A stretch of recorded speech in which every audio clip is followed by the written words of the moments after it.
Hello and happy 150th anniversary of the driving of the Golden Spike Day, May 10th, 2019. And I'm going to make a little documentary about a certain local figure in the B&O in Garrett. Say hello to James McSweeny, Roadmaster Blacksmith of the B&O, former Grand Knight of the local Knights of Columbus chapter of which I'm a member, and a gentleman that wrote many articles, as well as was president of the International Railroad Master Blacksmiths Convention back in 1912, with the previous 2 years being second vice president and first vice president. He was known for writing many articles, and at one point was head of the Mount Clair blacksmith shop on the B&O, where they actually built the locomotives. And here's a little article I found while searching the internet. As you can see, I'll zoom it in here a little bit so you can see and read. Here's a number of articles about him. But he was head of the Garrett blacksmith shop. He died in 1933.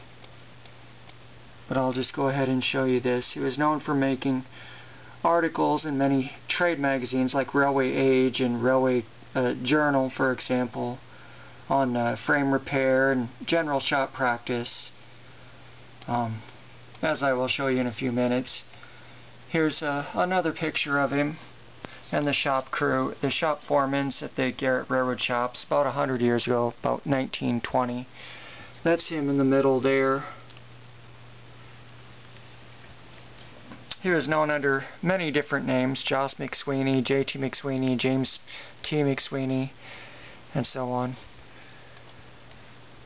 And then here's the actual physical report of the Blacksmiths Convention proceedings, August 19th through the 22nd, 1913. Edited by A.L. Woodworth, Lima, Ohio. And these are all on Google Read. And the Hot They Trust, I believe it's called, it's part of. And then it has many articles on blacksmith practices and best practices on the railroad, such as making repairs and shortcuts.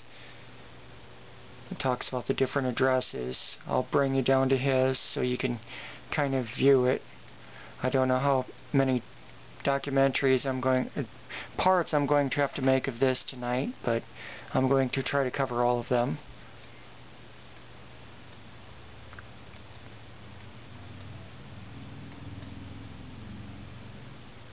Here we go.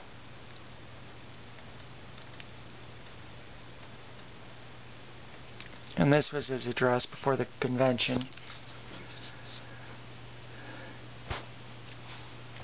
Pause it if you need to, if you want to read it.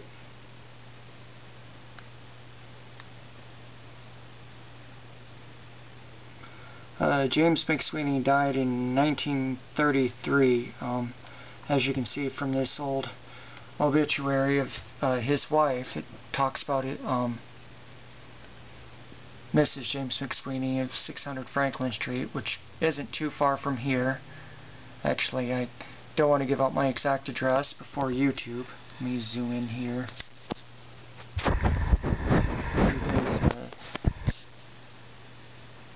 Mrs.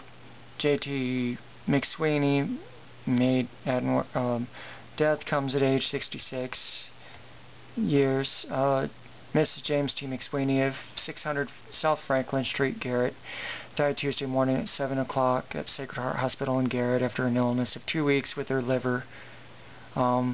She was 67 years of age and widow of the former blacksmith, foreman of the Baltimore and Ohio shop in Garrett. Although seriously ill for only 2 weeks, Mrs. McSweeny was not in good health for 5 years. She was a patient in the hospital for a week. She was born March 6, 1870 at Newark, Ohio. That's where they were originally from. And she and Mr. McSweeny were married in 1901 in Columbus, Ohio. They lived in Willard for 2 years before coming to Garrett. Willard was another yard on the B&O, still plays an important part on CSX. Let's see, it says they lived in Willard 2 years, and they lived in the same house on South Franklin Street for the last 25 years. Mr. McSweeny died in, 1932. He retired from the Baltimore and Ohio service when the shops were removed in Garrett in 1925. Actually, it was 1926. Says she was survived by Edmund J. McSweeny of Cincinnati, Ohio. He was another guy. E.J. McSweeny is mentioned in a number of articles from that day and age as not a shop foreman, but a division foreman on the Baltimore and Ohio back in the early part of the 20th century. Then there is Michael Rafferty of Waterloo, Illinois, John Rafferty of Pittsburgh, a sister, Marie Rafferty of Los Angeles, Mrs. Mame Rafferty, a cousin living with Miss McSweeny the last 5 years. Says she was a member of St. Joseph's Catholic Church and the Altar and Rosary Societies of the church. Says the funeral was held at 9 o'clock with Reverend John George Bennett officiating. He later became the first bishop of the Lafayette Diocese of Indiana. And it said she was taken to Newark and buried along where James was buried in Mount Calvary Cemetery. But anyway, onward. Looks like my camera's going to cut out very soon. But as you can see, he was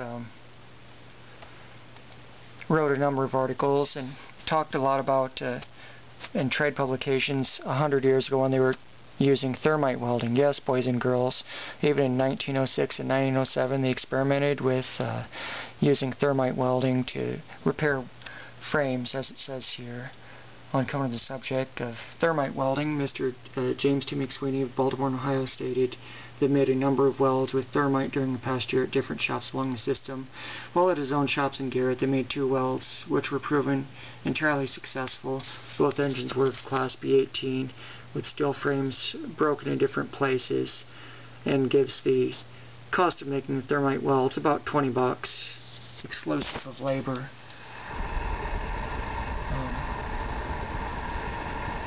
Here's another article on how they repaired the frames.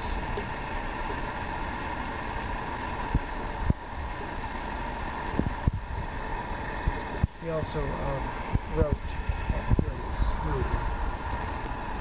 here's one of his report submissions to the Master Blacksmith Society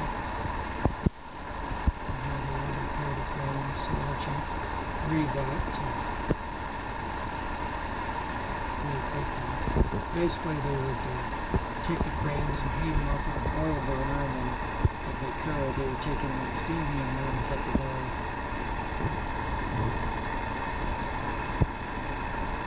And then I did run across kind of a photo where we talked about shop efficiency and the importance of having a tidy shop and up-to-date machinery.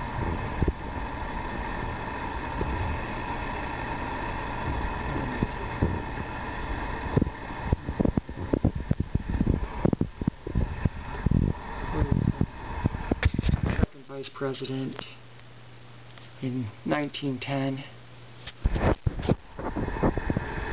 In these old Blacksmith journal articles, it mentions a number of techniques for making machines, as you can see in this. I believe it was this one I came across. Talks about how they made hydraulic cutters and things like that, and layouts of shops. As you can see,